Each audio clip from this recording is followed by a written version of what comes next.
Chapter 2. How a dry lake became the world's most secret airbase.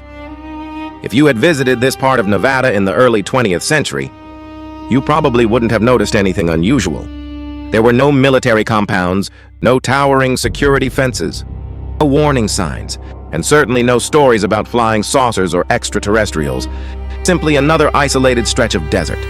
Vast, empty, forgotten. At the center of this barren landscape lay an enormous dry lake bed, known as Groom Lake, for thousands of years. Water had long since disappeared, leaving behind an immense flat plain of hardened salt and cracked earth. During the summer, temperatures regularly climbed above 100 degrees Fahrenheit. The sun scorched everything beneath it. At night, the desert transformed completely. It dropped dramatically. Cold winds swept across the empty valley, carrying nothing but dust and silence. To most people, this place seemed utterly worthless.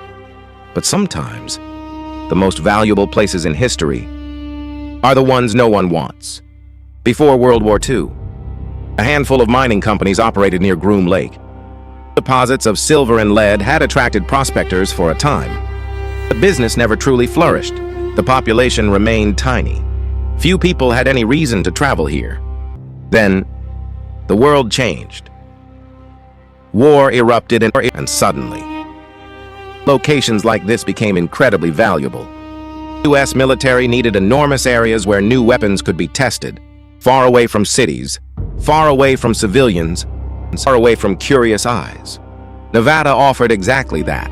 Thousands of square miles of nearly empty desert, clear weather throughout most of the year, wide open skies, and almost no nearby population. It was the perfect place to hide projects the government never intended the public to see. When World War II finally came to an end, peace didn't truly arrive. Instead, a new conflict quietly began. Not with armies marching across borders, not with massive battlefield invasions, but with intelligence, technology, espionage, become known as the Cold War. On one side stood the United States, the other, the Soviet Union. Two nuclear superpowers, each capable of destroying the world many times over. The greatest danger wasn't that war had already begun. It was that neither side knew exactly what the other was preparing. Winning meant gathering information. The more intelligence you possessed, the safer your nation would be. But gathering that intelligence presented an enormous problem. The Soviet Union covered more than 8 million square miles. Its military installations were heavily guarded. Its borders were virtually impossible to penetrate. Spy satellites didn't yet exist. Conventional aircraft couldn't fly high enough without being intercepted. Any pilot caught over Soviet territory would likely never return home. The CIA needed something entirely new, unlike anything the world had ever seen. One capable of flying higher than enemy defenses, farther than existing fighter aircraft, and carrying sophisticated cameras capable of photographing military installations from extraordinary altitudes. It sounded almost impossible, but one man believed it could be done. His name was Clarence Kelly Johnson. Greatest aerospace engineers in American history, working with Lockheed's legendary Skunk Works division. Johnson and his team began designing an aircraft unlike any before it.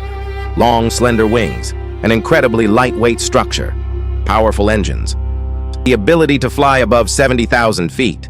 Today, the world knows that aircraft as the Lockheed U-2. Building the airplane solved only half the problem. The CIA now faced another challenge. Where could they test it? It couldn't be near major cities. It couldn't be anywhere foreign intelligence might observe. No photographs could leak. No civilians could witness the flights.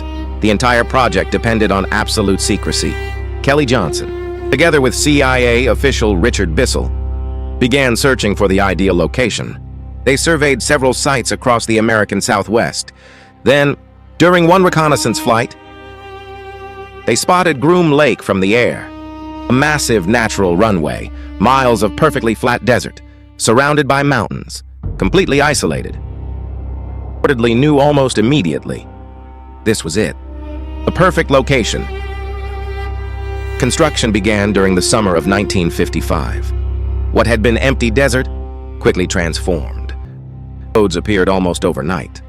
Runways stretched across the dry lake bed. Aircraft hangars rose from the sand. Temporary housing was built for engineers, technicians, and test pilots. Everything happened quietly, efficiently, almost entirely out of public view. Outside the project, almost nobody knew it existed. And many members of Congress had never heard of the facility. To protect the operation, every employee signed strict security agreements. Most couldn't even tell their own families where they worked. Personnel were quietly flown in from Las Vegas aboard unmarked passenger aircraft. No public schedules, no airline logos, no announcements. Just anonymous white airplanes carrying workers into the desert each morning and bringing them home at night. Years later, aviation enthusiasts would give these mysterious flights a nickname that became famous around the world: Janet Airlines. Even today, those white aircraft continue transporting employees to some of America's most classified military installations. Ironically, the extraordinary secrecy surrounding Groom Lake created a completely unexpected problem. During test flights, the U-2 flew at altitudes no civilian aircraft could reach.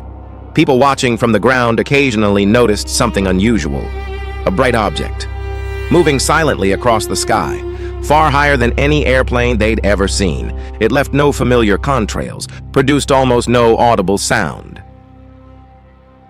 and appeared to glide effortlessly across the heavens. Witnesses had no explanation, so they reported what they believed they had seen: an unidentified flying object. At the time, almost no one realized those mysterious lights weren't alien spacecraft. They were America's newest spy planes. Because the CIA couldn't reveal the truth, the rumors spread unchecked, and that was only the beginning.